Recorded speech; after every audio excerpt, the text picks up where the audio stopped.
Assalamualaikum warahmatullahi wabarakatuh. Selamat malam, apa kabar kalian semuanya? Semoga masih sehat-sehat semua, masih stay home di rumahnya masing-masing, dan semoga kuliahnya lancar ya.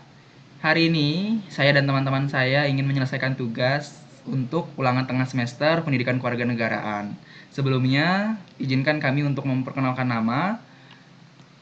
Kami berasal dari kelompok 8 dengan saya sendiri bernama Angga Eki Duta Ramadan dengan NIM 191010303100007. Lalu ada teman saya Citra Ardani dengan NIM 191011302200026. Lalu ada Muhammad Ridoni dengan NIM 191011303100020. Lalu ada Mutia Alvisa dengan NIM 191011302200001. Lalu ada Periadi dengan NIM 191011301100008. Lalu ada teman saya yang berikutnya, ada Siti Jaleha Fatimatul Rizki dengan NIM 191130102200036. Lalu ada Yanur yang terakhir dengan NIM 191011302100022. Nanti kita akan menjawab 3 pertanyaan, jadi silakan disimak. Dan ini dia bahasan yang pertama, silakan. Baiklah, saya akan menjawab soal yang pertama. Mengapa tindak korupsi di Indonesia susah diberantas? Karena faktor pertamanya yaitu hukuman kurang tegas. Perlu diakui bahwa pemerintah hanya memberikan hukuman ringan kepada koruptor. Jika dibandingkan dengan negara lain, hukuman terhadap koruptor di Indonesia tergolong sangat ringan. Di Cina, koruptor akan dipenggal kepalanya, sedangkan di Arab Saudi, koruptor mendapatkan hukuman potong tangan sesuai dengan syariat Islam. Tanpa hukuman yang tegas dan berat, tidak ada yang terkira, koruptor pun masih bisa merasa tenang meskipun dijatuhi hukuman penjara. Toh mereka masih bisa bebas lagi setelah dikeluarkan dari penjara. Jika Indonesia mau menetapkan hukuman yang tegas terhadap koruptor seperti hukuman mati dan lain sebagainya, kemungkinan besar kasus korupsi akan turun drastis. Dengan hukuman tersebut, calon koruptor tentu akan berpikir 1000 kali sebelum melakukan kejahatannya. Terima kasih. Oke, kita lanjut ke poin kedua tentang korupsi dilakukan secara sistematis. Maksud dari korupsi dilakukan secara sistematis adalah tindakan korupsi tidak mungkin bisa terlaksana jika hanya dilakukan sepihak. Seseorang koruptor pasti bisa bekerja sama dengan komplotannya untuk mengaruk uang rakyat. Selain itu, korupsi dilakukan di mana saja selama tempat itu mempunyai potensi yang bisa dimanfaatkan. Korupsi bisa ditemukan di sekolah, lembaga pemerintahan, dan tempat lainnya. Seperti itu. Lanjut ke poin berikutnya. Assalamualaikum warahmatullahi wabarakatuh. Perkenalkan, saya Siti Juleha Fatimatul Rizki. Di sini saya akan menyambung poin-poin yang sudah dipaparkan oleh teman saya, yaitu Angga Eki Duta Ramadan. Poin ketiga yaitu membahas adanya upaya untuk balas dendam. Jadi, sudah menjadi rahasia umum bahwa untuk menjadi PNS diperlukan uang sogokan. Nah, masalahnya tidak semua PNS melakukan tindakan hina ini. Tetapi tindakan ini tentu saja mendorong reputasi dan kredibilitas PNS sebagai abdi negara. Acap kali seorang calon PNS harus membayar uang sogokan dalam jumlah puluhan sampai ratusan juta rupiah jika ingin jalannya dimudahkan. Jika dibandingkan dengan gaji PNS, jumlah uang sogokan tersebut tentunya jauh lebih besar. Namun, jika mereka benar-benar ingin menjadi PNS atau pejabat, dengan cara secepatnya ya mereka nggak segan-segan buat membayar uang sogokan tersebut. Namun, itu kalau misalnya PNS-nya nggak benar ya. Kalau mereka jalannya betul aja kayaknya nggak bakal terjadi. Terus kalau misalnya mereka kerjanya dengan cara yang benar, ini bisa jadi justifikasi bagi mereka buat bekerja itu nggak ikhlas gitu, seenaknya aja. Toh mereka sudah dibayar katanya. terus katanya gajinya nggak sebanding dengan soggokan mereka. Selain itu, uang soggokan tersebut juga bisa menjadi cambuk untuk mengambil uang rakyat untuk menutupi kerugian mereka. Jika gaji bulanan mereka tidak bisa menutupi uang soggokan tersebut, uang rakyatlah yang menjadi sasaran. Terus, yang terjadi korupsi. Assalamualaikum warahmatullahi wabarakatuh. Perkenalkan, nama saya Periadi dari program studi teknologi pendidikan. Saya akan menjawab nomor 1, poin 4, melanjutkan jawaban dari teman saya. Jadi poin 4 itu adalah minimnya pendidikan karakter. Mengapa demikian? Karena kita tahu pendidikan karakter itu sangat penting, membuat kita bisa berempati, bersimpati terhadap orang lain, dan kita lebih memahami perasaan orang lain gitu, dan juga tidak semena-mena dengan orang lain, jujur, kita tahu mana hak kita dan mana yang bukan. Nah, saat orang ini tidak memiliki karakter, atau kita katakanlah bermental korup, nah di sini dia tuh melakukan segala cara untuk memperoleh keuntungan. Ya, dengan posisinya di sini bukan minimnya pendidikan, itu bukan pendidikan seperti jenjang, bukan itu, tapi pendidikan di sini adalah pendidikan karakter, bagaimana seorang itu berperilaku bermasyarakat. Nah, jadi di sini itu dia tuh cuma mementingkan egoisnya, jadi mementingkan dirinya sendiri tanpa memikirkan nasib orang lain, jadi cuma dirinya sendiri. Nah, jadi kita tahu koruptor, biasa katakanlah itu koruptor itu biasanya berpendidikan tinggi, namun itu tidak dibarengi dengan pendidikan karakternya. Nah, itu karakternya itu kayak ingin gimana ya, ingin mencari untung terus gitu, nah tanpa memikirkan nasib orang lain.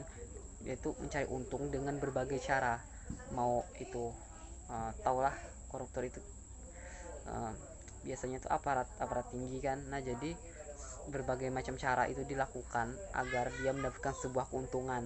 Nah, jadi minimnya pendidikan karakter ini menjadi penyebab maraknya korupsi di Indonesia, karena karakter ini sulit dibangun gitu. Bisa dibangun, tapi orang-orang itu melupakannya. Jadi orang itu menganggap pendidikan karakter ini sepele, padahal penting untuk hidup bermasyarakat gitu. Mungkin sekian dulu dari saya, semoga paham apa yang saya sampaikan. Ya, salah hilap mohon maaf. Wassalamualaikum warahmatullahi wabarakatuh. Oke. Saya Mutia Alfisyah akan melanjutkan penjelasan dari saudara Periadi, yaitu tentang penyebab tindak korupsi di Indonesia yang sangat sulit diberantas, yaitu kemiskinan. Dengan kemiskinan akan muncul keinginan yang berlebihan tanpa adanya introspeksi diri atas kemampuan dan modal yang dimiliki, mengantarkan seseorang cenderung melakukan apa saja yang dapat mengangkat derajatnya. Atas keinginan yang berlebihan ini, orang akan menggunakan kesempatan untuk mengeruk keuntungan yang sebesar-besarnya. Hal ini akan menyebabkan adanya seseorang untuk bertindak yang tidak baik, yaitu dengan korupsi, untuk memenuhi kebutuhan dan keinginannya yang berlebihan. Assalamualaikum warahmatullahi wabarakatuh. Perkenalkan, nama saya Yanur. Di sini saya akan menjawab pertanyaan nomor 2, yaitu mengenai mengapa perlu adanya identitas suatu negara atau nasional. Jawabannya karena menurut saya setiap negara harus memiliki identitas negaranya masing-masing. Karena dari sebuah negara yang membedakan suatu negara dengan negara lain yang disebabkan oleh spesifik atau karakteristik khusus, yaitu dimiliki oleh negara tersebut. sehingga karakteristik tersebut menjadikan media untuk menunjukkan identitas sebuah bangsa. Selain agar dikenal oleh negara lain, menurut saya hal yang terpenting dari memiliki identitas negara ialah sebagai alat pemersatu bagi negara atau bangsa tersebut. Contohnya dari segi aspek kebahasaan. Indonesia memiliki beragam bahasa di setiap daerahnya. Dengan adanya bahasa persatuan yaitu bahasa Indonesia, kita dapat berkomunikasi dengan orang yang pulaunya jauh dari kita ataupun bahasanya yang berbeda dari kita. Dengan kita menggunakan bahasa Indonesia untuk berkomunikasi, kita dapat berkomunikasi dengan orang tersebut.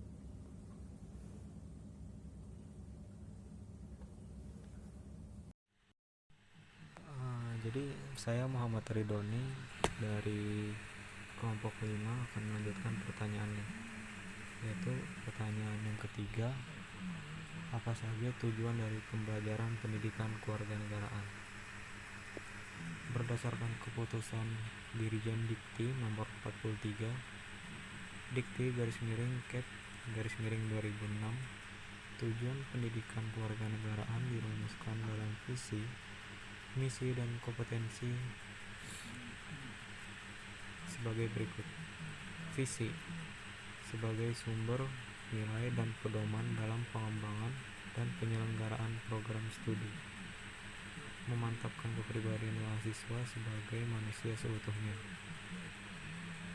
dan mahasiswa sebagai generasi bangsa yang memiliki visi intelektual, religius, beradab, berkemanusiaan, dan cinta tanah air dan bangsa. Misi membantu mahasiswa memantapkan kepribadiannya agar mampu mewujudkan nilai-nilai dasar Pancasila dan memiliki sifat rasa kebangsaan dan cinta tanah air, menerapkan dan mengembangkan ilmu pengetahuan, teknologi, dan seni dengan rasa tanggung jawab dan moral. Kompetensi mahasiswa diharapkan menjadi ilmuwan dan profesional yang memiliki rasa kebangsaan dan cinta tanah air, dan juga mahasiswa menjadi warga negara yang memiliki daya saing, berdisiplin, berpartisipasi aktif dalam membangun kehidupan yang damai berdasarkan sistem nilai Pancasila. Nah, apakah teman-teman sudah paham dengan materi yang dijelaskan sebelumnya? Jadi, dapat disimpulkan bahwa korupsi adalah suatu perbuatan atau tindakan yang merugikan kepentingan publik atau masyarakat luas untuk kepentingan pribadi atau kelompok tertentu. Adapun penyebab dari tindak korupsi yang dilakukan di Indonesia yang sangat sulit diberantas yaitu hukuman yang kurang tegas, korupsi dilakukan secara sistematis, adanya upaya untuk balas dendam, rendahnya pendidikan, serta adanya faktor ekonomi atau kemiskinan. Dalam suatu negara juga diperlukan sebuah identitas. Dikarenakan sebuah negara harus memiliki ciri khas yang menonjolkan karakteristik dari negara tersebut. Dan dengan identitas tersebut sebagai alat pemersatu bagi negara tersebut. Dan yang terakhir adalah tujuan dari pembelajaran pendidikan kewarganegaraan yang dirumuskan dalam visi, misi, dan kompetensi berdasarkan keputusan Dirjen Dikti nomor 43 Dikti_Kep_2006 ialah sebagai sumber nilai dan pedoman dalam pengembangan dan penyelenggaraan program studi dan membantu mahasiswa memantapkan kepribadiannya agar mampu mewujudkan nilai-nilai dasar Pancasila. Sekian dari presentasi yang dapat kami sampaikan. Salah hilaf mohon dimaafkan. Wassalamualaikum warahmatullahi wabarakatuh.